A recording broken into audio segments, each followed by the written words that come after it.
Hotep, cher Kamit, aujourd'hui nous allons parler des pratiques magiques derrière les morts de masse. Il est important de noter que en ce qui concerne les morts de masse, nous avons deux catégories de morts de masse. Nous avons la première catégorie de morts de masse qui est des morts de masse qui sont dues à des phénomènes naturels. Et le second cas, nous avons les morts de masse qui ne sont pas dues à des phénomènes naturels. Mais la pratique magique ici va intervenir, dans un cas, ça va intervenir au départ et à la fin de l'action, quand il y a donc mort de personnes. Et le second cas sera uniquement quand il y aura, après qu'il y ait donc mort de personnes. Alors, en ce qui concerne le premier cas, les morts naturelles, qui sont voilà, en ce qui concerne les morts naturelles, c'est-à-dire ici par exemple, il y a eu peut-être un éboulement de terrain, il y a eu le vent qui a soufflé, ça a cassé des maisons, ça a tué des gens, il y a eu par exemple de l'eau qui est sortie de la mer, c'est venu casser des maisons et tout ça, les gens sont morts.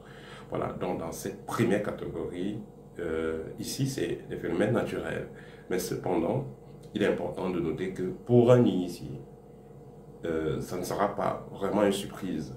Pourquoi? Parce que les anciens prenaient le temps d'observer.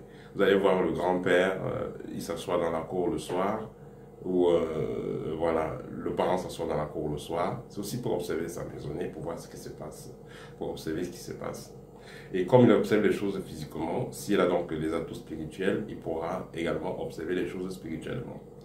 Et celui qui est donc assez observateur, vous allez voir si vous avez des animaux à la maison, la période qui précède un phénomène naturel tragique, comme tremblement de terre ou de l'eau qui va faire quoi, ou les arbres vont tomber, cette période-là, généralement, est précédée, est détectée par les animaux. Donc la période de danger est détectée par les animaux. C'est pourquoi ce sera difficile de voir des chiens ou des chats qui sont morts dans de pareilles situations. À part peut-être si le chien était enchaîné, mais si ou dans la cage, mais si ce n'est pas le cas, vous allez remarquer donc les animaux ne seront pas là. Pourquoi? Parce que les animaux communiquent avec des ultrasons. Ils vont s'envoyer dans ces sons-là et ils vont donc quitter les lieux, attendre. Parce que, par exemple, avant qu'il y ait un éboulement de terrain, il y a les fluctuations qui commencent déjà quelques semaines avant. Donc la terre commence déjà à réagir, ça parle. Et la terre commence déjà à se fissurer. Et celui qui a donc cette insensibilité va ressentir cela. Ou alors, même si vous avez un animal, un chien ou un chat, puisque ces animaux-là sont assez sensibles, ils vont ressentir cela. Plus encore, l'animal même qui est, si c'est au sommet d'une montagne, l'animal qui est au sommet de la montagne, qui va beaucoup plus ressentir ces vibrations, pourra donc envoyer des sons subtils aux autres animaux qui sont de l'autre côté, et ces animaux-là vont capter, comprendre qu'il y a danger, ils vont fuir. C'est-à-dire que si vous restez à la maison, quand je dis aux étudiants, vous avez l'habitude d'avoir votre chien ou votre chat, mais vous avez constaté que depuis 2 jours là, le chien du voisin a fui. Ou le chat cherche la porte, depuis il veut me baisser la fenêtre pour fuir. Ça veut dire qu'il y a une alerte. Donc si vous êtes sage, commencez déjà à réfléchir comment aller quelque part même pour 1 mois ou 2 mois. Parce que voilà, ça veut dire qu'il y a quelque chose qui se passe, quelque chose qui s'annonce. Les animaux détectent souvent. Et le problème qu'il y a, c'est que les gens tombent dans cette situation-là parce que justement, ils n'ont pas cette sensibilité-là, ils ne prennent pas ce temps-là pour observer. Il est très important. Et avant qu'il y ait une catastrophe dans un endroit, les mystiques le sauront. Mais si vous n'êtes pas mystique, observez votre maisonnée, observez la réaction des animaux, ça parle, ça peut vous sauver la vie, ça peut sauver la vie à vos familles. Donc ça c'est le premier cas en ce qui concerne les catastrophes naturelles. Il faudra prendre le temps pour observer votre environnement, ça pourra vous permettre d'éviter d'être victime. Ça c'est au cas où vous n'avez pas les capacités spirituelles pour pouvoir comprendre ce qui se passe. Parce que même dans certains cas, il y a les signaux, les gens vont rêver, mais les gens parfois ne comprennent pas ce qui se passe dans le rêve, ne comprennent pas les messages. Donc, si vous avez des animaux, observez vos animaux, ça pourra vous sauver la peau. Ça, c'est en ce qui concerne le cas des catastrophes qui sont totalement naturelles. Mais également, en ce qui concerne le plan magique, rituels, pratiques magiques, il y a donc des personnes qui sont spécialistes pour capter les esprits, pour capter les âmes des personnes qui vont donc transiter, qui vont mourir dans de pareils événements. Que ce soit un accident de voiture, hein, un accident d'avion, que ce soit, bref, il faudra que ce soit une mort brutale, accident de voiture, accident d'avion, noyade, le feu qui a brûlé les gens, tout ça, il y a des mystiques qui sont spécialisés, qui vont venir plutôt capter les âmes de ces personnes-là et les utiliser pour faire la pratique magique. Ils peuvent utiliser ces âmes-là pour les raisons politiques, pour les raisons, pour les affaires, pour les loges, ainsi de suite. Donc, imaginez un peu quelqu'un qui est ivre, parce que celui-là est mort brutalement. Il ne sait pas ce qui se passe, il ne sait pas où il est, il ne sait pas où il va. On a parfois aussi des maisons hantées, on a parfois des quartiers hantés, on a parfois des rues hantées, on a parfois des rivières hantées, des carrefours hantés, justement, parce que les gens qui sont morts là-bas, on ne les a pas orientés. Pourquoi dans les traditions, que ce soit africaines un peu partout, quand il y a eu des personnes qui sont mortes de façon brutale, il y a des rites qu'il faut faire pour orienter ces âmes-là dans un plan supérieur. Il faut les guider. Si on ne les guide pas, elles vont rester là, errer. Et ce sera donc très facile pour le petit sorcier du quartier, ce sera très facile pour lui d'aller donc capter ces esprits-là avec des instruments, ces âmes-là avec des instruments magiques et les mettre à son service. Et c'est ainsi que nous avons par exemple des miroirs. Quand il y a un accident quelque part, il y a des miroirs qui sont là, il y a des vêtements, des personnes qui sont décédées, et voilà, parfois il y a même des reliques qui sont là, dispersées, et celui qui se connaît dans les pratiques ténébreuses peut venir donc ramasser cela et va utiliser ça dans ses pratiques. Quand vous allez donc commander des bagues, des bijoux, des parfums, vous ne savez pas qu'est-ce qu'on met dedans. Voilà les outils qu'ils vont utiliser.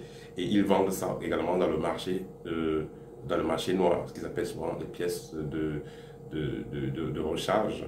Voilà, ils vendent ça dans le marché noir. Et ceux qui se connaissent donc vont aller acheter ça pour faire la pratique, ou aller donner à leur marabout ou à leur sorcier pour qu'on les concocte les choses. Voilà. Le deuxième cas, c'est des catastrophes qui sont masquées, qui ne sont pas vraiment naturelles. Par exemple,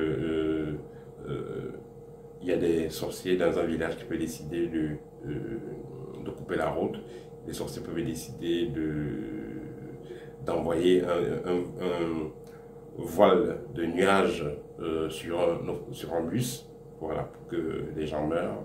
Ils peuvent décider de bloquer les roues d'un avion, par exemple, pour que ça ne sorte pas, pour que les gens meurent. Voilà, ça peut aussi être fait. Les catastrophes peuvent aussi être créées. Par exemple, dans une région, les sorciers de cette région-là ont besoin de sang. Par rapport à les activités, ils ont besoin de sang. Et là, ils peuvent créer donc naturellement, ils peuvent créer des catastrophes. Et on voit beaucoup ça avec les compagnies de transport. Donc le chauffeur était là, lucide, n'a pas touché à l'alcool, il a une bonne expérience, il maîtrise la route, mais soit à un moment donné, la voiture se bloque, soit il y a un nuage qui embaume le pare-brise de la voiture. Voilà, donc ça c'est des catastrophes qui sont causées magiquement. Là, les sorciers vont donc capter les âmes des personnes qui vont décéder, mais également ils vont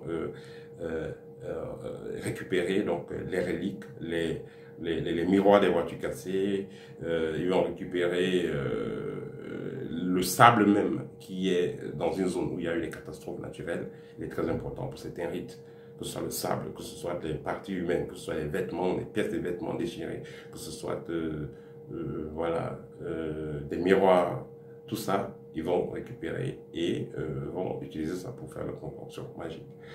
Alors, ce qui sera donc important aussi à noter, comme je l'ai souligné tantôt, vous devez faire attention quand vous allez donc, quand vous commandez donc des outils, des articles magiques sur une personne qui ne fait pas confiance, parce que ces outils-là sont, ces pièces-là, tout ce qui vient des accidents, sont très prisés dans le marché de magie noire. C'est très prisé. Parce que ces mages-là vont utiliser ces pièces-là pour pouvoir concocter ce que vous allez demander. Vous voulez des parfums, vous voulez des huiles, vous voulez des bagues, des talismans. Ils vont utiliser ça parce que c'est l'esprit du mort, c'est l'âme du mort qui est captée et qui est emprisonnée dans ce qu'on vous remet. Et la conséquence de ça, c'est que tôt ou tard, vous serez dans la merde parce que puisque vous sortez votre argent, vous allez acheter certaines pièces. Vous savez, quand il y a un problème de justice, le recelaire est dans la merde. Voilà, vous sortez votre argent, vous allez acheter certaines pièces, vous allez acheter certains produits chez certains sorciers. C'est comme si vous validez ce type d'opération. Et puisque vous utilisez un esprit sans avoir le droit, c'est pas parce que vous avez acheté une bague avec un esprit que vous avez le droit d'utiliser cet esprit. Cet esprit aurait dû aller dans un plan de conscience supérieure, mais vous l'avez emprisonné pour qu'il vous serve. Et il pourra se retourner sur vous ou sur votre famille. Donc il est très important de faire attention à cela. C'est pourquoi je suggère toujours d'apprendre soi-même à réaliser ces rituels, à charger ces objets. Voilà, c'était tout pour aujourd'hui. Si vous avez besoin d'une consultation, n'hésitez pas. Et je serai ravi d'échanger avec vous au TEP et à très bientôt.